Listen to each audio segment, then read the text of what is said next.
Hello and welcome to the series 20 Simple Things You Can Do to Create a Wonderful Jewish Funeral. Jewish burial rituals are built around a simple, dignified tradition that is thousands of years old. Unfortunately, the funeral industry in America has turned this respectful process into a three-ring circus costing tens of thousands of dollars. By tying the amount you spend to the amount you loved the departed one, they're able to rake in markups of several 100% on things like caskets, burial vaults, and so on. It doesn't have to be this way. An elegant Jewish funeral, fully compliant with Orthodox laws, can be a reasonably priced, very personal experience. This series of videos tells you how to complete the required steps of a Jewish burial without undue expense. As a famous rabbi once said, avoid ostentation and give the rest of the money you were going to spend to the synagogue. If you want to see all the videos right now, please go to www.aronjewishcaskets. That's ARONJEWISHCASKETS.com. There you'll find a link to download them all immediately.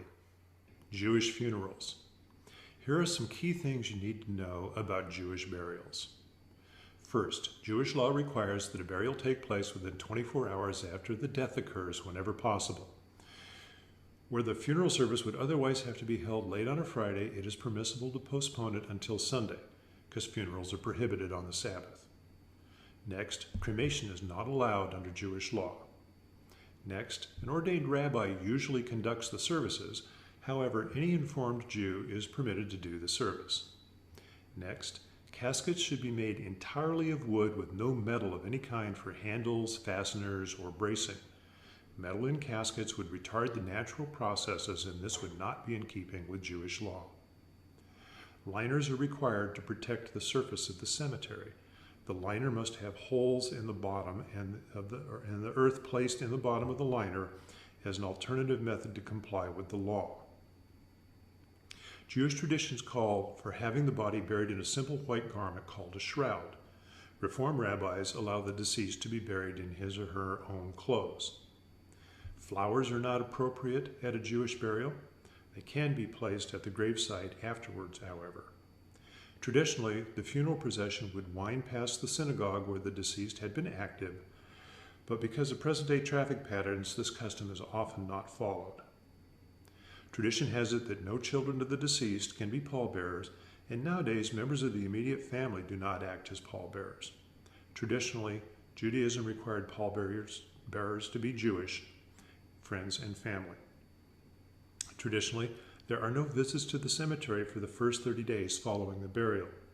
One can visit at all other times except on Sabbaths and on high holy days.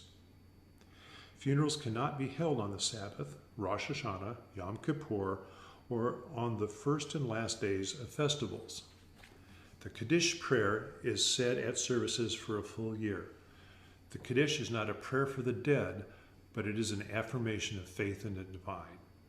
The Karai ritual consists of tearing a visible portion of a piece of the mourner's clothing on the left side of a lapel, pocket, or collar worn at the cemetery and throughout the Shiva period, except on the Sabbath. The kavura is shoveling of earth onto the casket. By using the back of the shovel, you are showing your reluctance and the hurt you feel by having to bury a loved one. Covering the casket is considered a mitzvah or honor, as it is something you can do for the deceased that cannot be reciprocated. The shomir is a tradition that requires that someone stand watch over the body until burial. This service can be obtained through the funeral director or any other person charged with keeping the body until burial. It is not obligatory or required in Reform practice.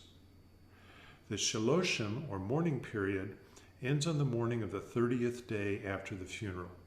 However, for the death of a parent, the traditional mourning continues for 1 year.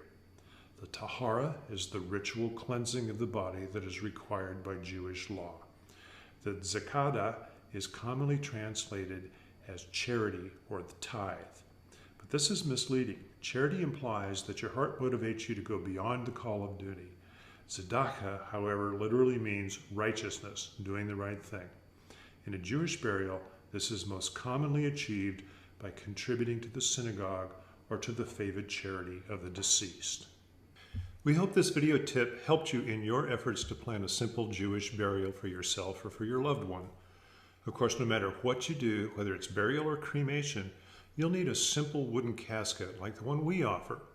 It's made right here in America with wood from sustainably harvested American forests. It's guaranteed to be the highest quality on the market at the lowest price. If you want to order one right now, or if you just want to see the rest of the videos in our series, please go to www.aronjewishcaskets.com. That's ARONJEWISHCASKETS.com. Or call us toll free at 855-740-8423.